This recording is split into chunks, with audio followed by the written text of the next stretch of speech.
Hello, I am Rythian, and this is Heroes of Newerth. A lot of people have been asking for a gameplay video of some kind, and yesterday I played a pretty fun game, so I figured I might as well make a little video about it. I've been liking jungle heroes a lot recently, so this game I gave Keeper of the Forest a go, and I had a lot of fun. So I figured I'd talk a little bit about the game, this individual game, and just a little bit about Heroes of Newerth in general. I'm playing with two of my friends this game. The guy playing Artesia is called Dexanth, and Polywog Priest is Valicius, aka Mike, my friend. Torturer, let's get it on, Eastwood. Tremble, Polywog Priest, Electrician.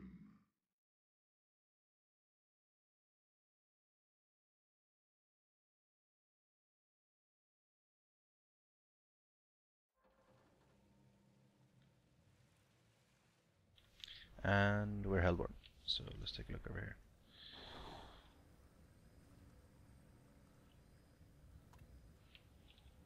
Our lanes were kind of okay. We're sending Artesia mid. I'm obviously going jungle.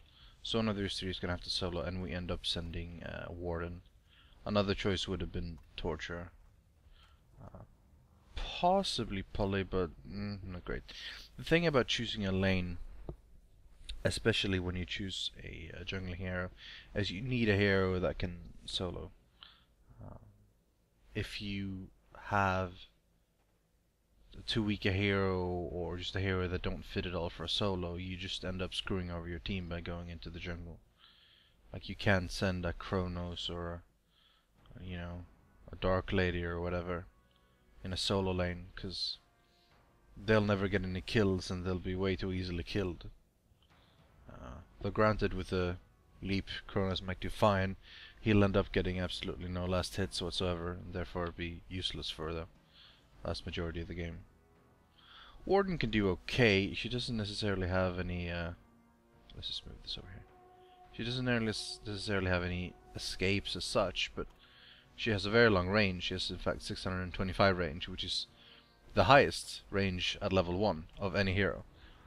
Flint eventually gets longer than her when he levels up his skills, but until then he's longer. So he can still stay very, very far back and try to get a decent amount of last hits.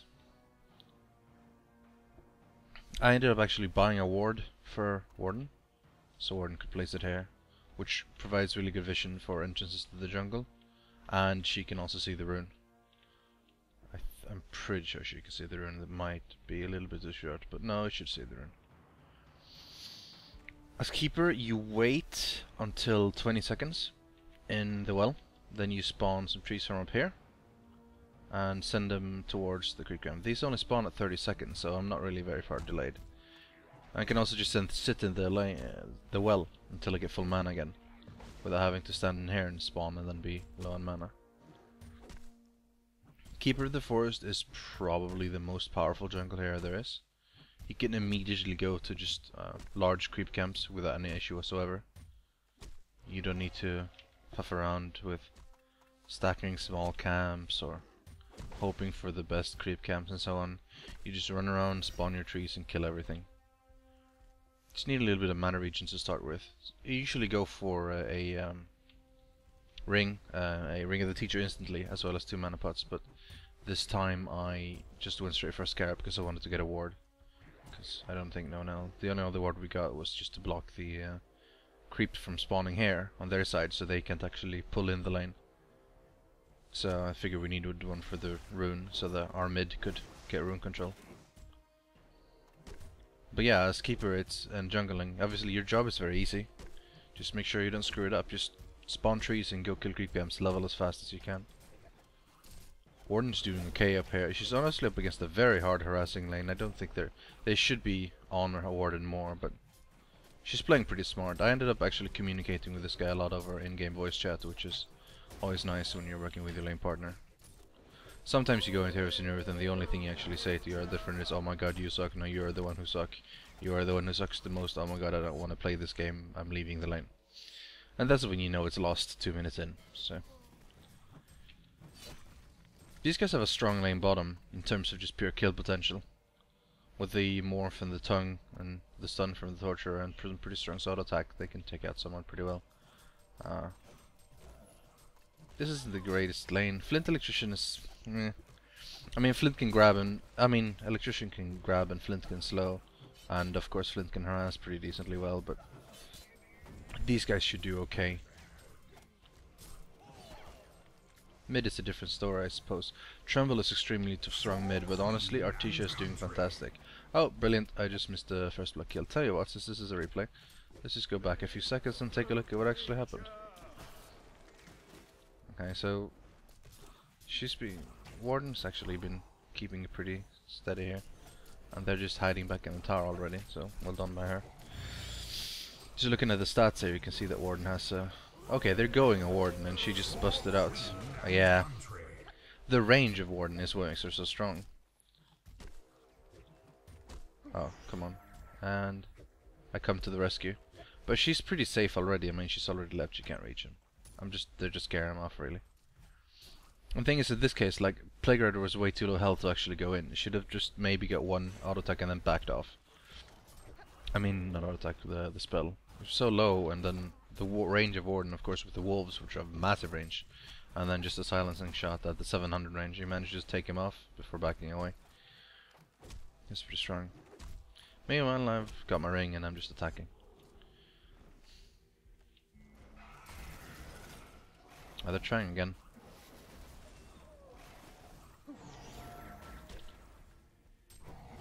Careful, Warden. Ah, she dies. It's fine, I should be getting some pretty good damage going on. Keeper hits really hard. Like, he has a massive strength gain. He used to have even more back when he was a different hero. Back when he had, like, nothing but support spells and his ultimate and then just a massive strength gain. But now he's different now. Now that he has his minions, he's more of a pushing hero, even though he still is pretty strong. Anyway, as I was speaking of mid, Tremble is usually considered an amazing mid. His little defiling thing and his impale is super strong. But Artesia can be really strong if you play it correctly as well. And Dexanth knows how to play her. Of course, a haste rune will fuck up most people. Honestly, Tremble should have just tried to go back to base tower and had that to help him instead of trying to stand there. I mean, I understand why he stood there, because he gets a little bit of regen and stuff from the mound. But standing in the tower range would have probably made Artesia back off.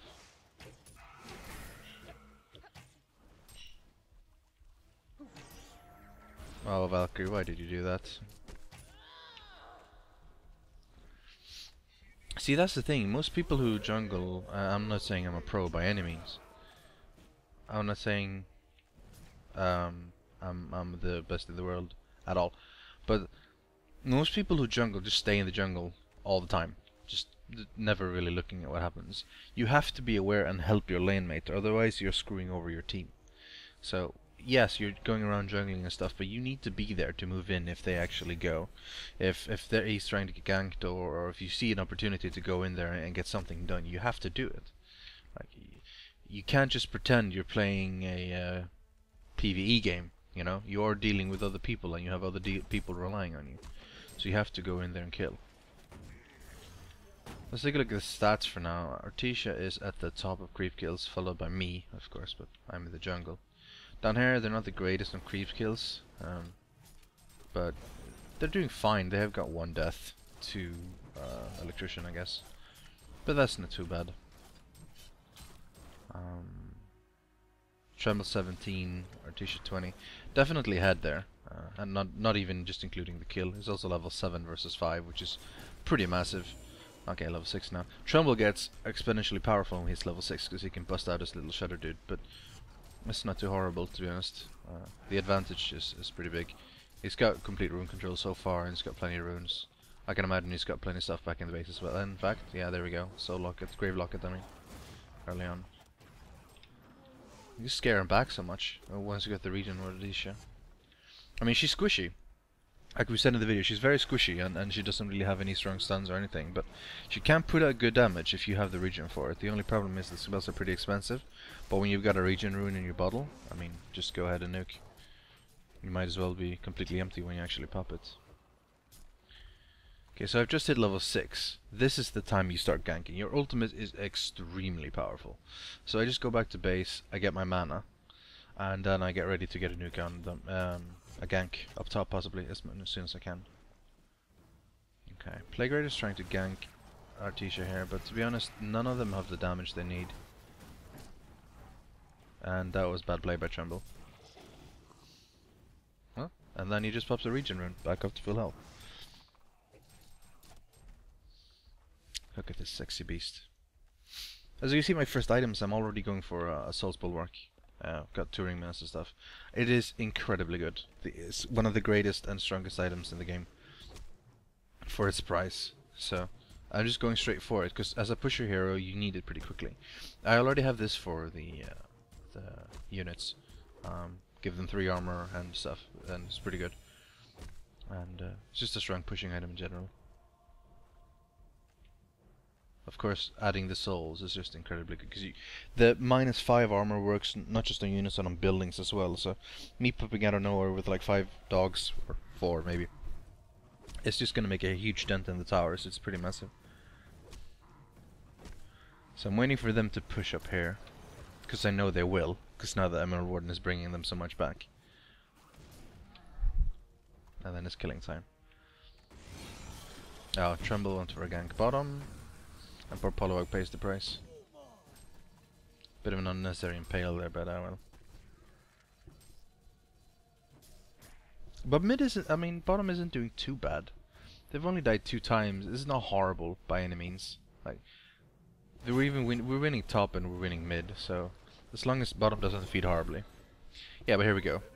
Easy time, like I just tell them to open up, go in, press R, and they're dead. I just wish I got Valkyrie, but at least we got got Plague Rider, and that's good enough.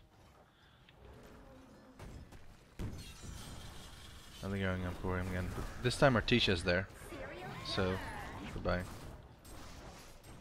I'm an electrician, caught torture, but it doesn't really matter. 2 for 1 is always worth it. And now Apollo gets level 6 as well. We have a very strong pushing team, like extremely strong. I mean, Keeper alone would be strong. Then you have Poliwag, who hits level 6 and then destroys towers with his ulti. And of course Torture, his impalement, destroys towers as well. Just make sure no other target is in range and just pop that thing and you can go. Oh, 5-second arrow on Artesia. We've got a Valkyrie and a Tremble. And caught and dead, I think. Yeah.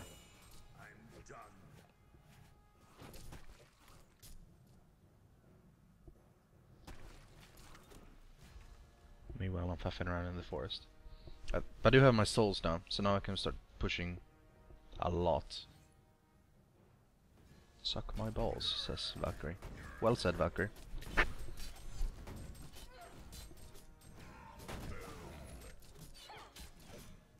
Let's go. The 3 of us alone can push. Of course, adding in Artesia, might as well just go.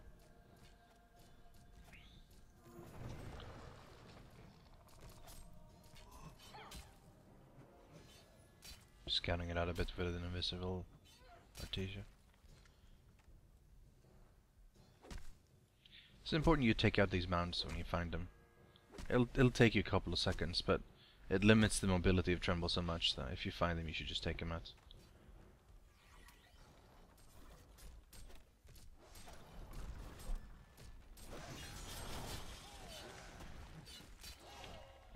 So they have 2 people here. If I were them, I would definitely be sending people to defend. I mean, there's no real point in having them faff around up here just doing nothing. Just get a TP and teleport down there, because honestly this is gonna drop. To be fair, they got a kill on Warden, but honestly they're losing this tower. And they're losing more than the tower, they're losing Electrician as well. Flint, what you can't do anything, you should just leave before you get caught. Ow.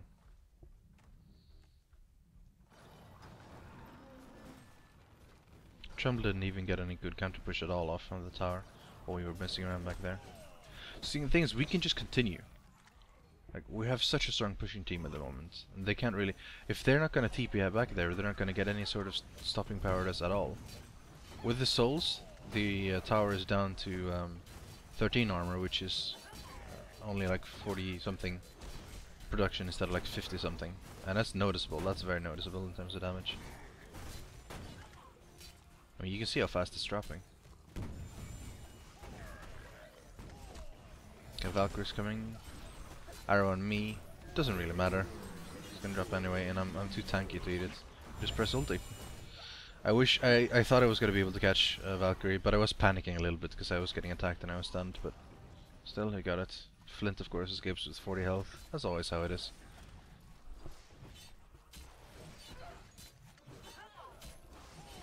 Not a lot of items on our other people. Despite having 200 gold per minute, he's only really got boots and blood chalice, but I imagine he's got some stuff back at home.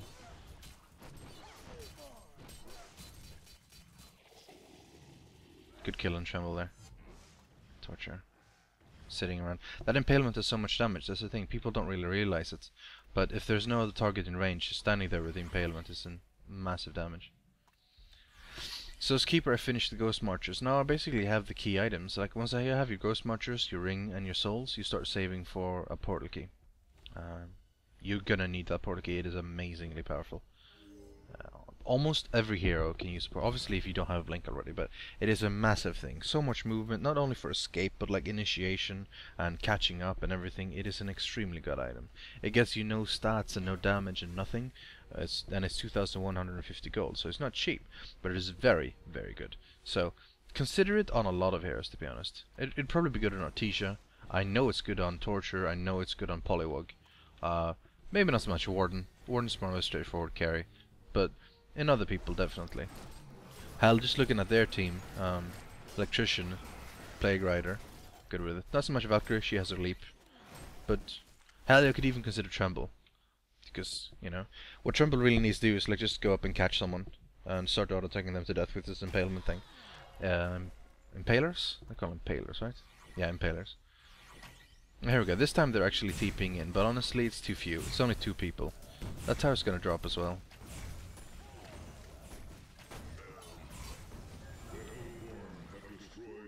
Do a little scouting, then I could end up walking into tower range, but it doesn't matter. Like, again, bad position by Plague Rider. This is not the way to go when they're pushing down that tower. Full 5 group, but still Tremble is just messing around middle, doing nothing. He doesn't even have anything. He only has a helmet of Black Legion. That's, yeah. This team is very low on gold per minute. 70 on Plague Rider and 80 on Electrician. The thing about all this pushing is it ends up giving us as the entire team so much gold. Like you can see your gold per minute value is 400, 300, 400, 200, 230. Even for the people who not have the greatest time, like in terms of creep kills and stuff, like Torture and Polywog, is still well over 200 gold per minute. That's noticeable. That's the power of a strong pushing team. You get early game. You get that early game farm, even if you haven't gotten everything. Bad position for Polywog here. Yeah. Bad way to go. Should be fine though. Like we literally could just take this tower and then go back and get this one, and then we have all the outer towers down. And there goes my portal key. Just sending it via the courier as fast as possible. Try to do that, by the way. Like if you get an item and it's an important courier, don't let it sit in your stash and wait for it to come back. Just go for it.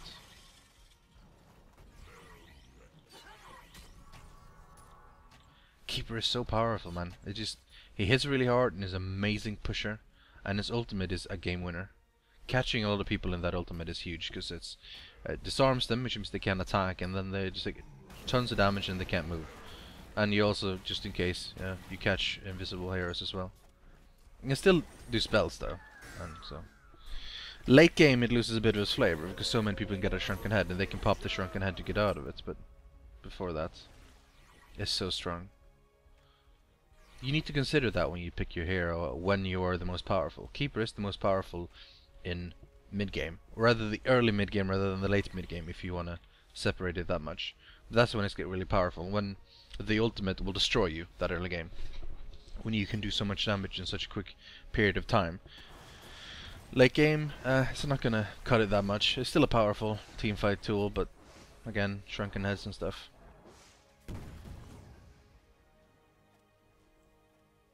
And early game you don't even have the ulti, of course. That's the time you spend in your jungle. That's why you need to learn how to be a good jungler as well, because if you take too long in the jungle, you just don't have the tools early enough to actually make a difference. If you come out with, you know, level 6 at way too late and not even any souls or anything, you're just not helpful enough. I'm ready to go. Portal key, and I catch at least 3 people, if not 4. And then it's just mop up by the rest of the team. Just walk in there and punch him if you're keeper, and then shoot him if you're anyone else.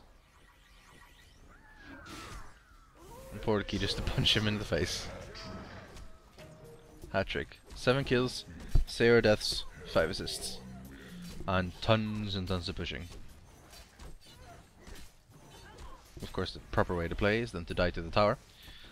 But that doesn't count, the game is already over. So yeah, this was a game of Heroes of Newerth I played. If you want to play with the Yogscast crew, just go to channel Yogscast in Hon. There's a bunch of people there, not just people from the Yogscast clan. And every now and then we do in-houses, and if we don't, there's always someone you can do matchmaking with.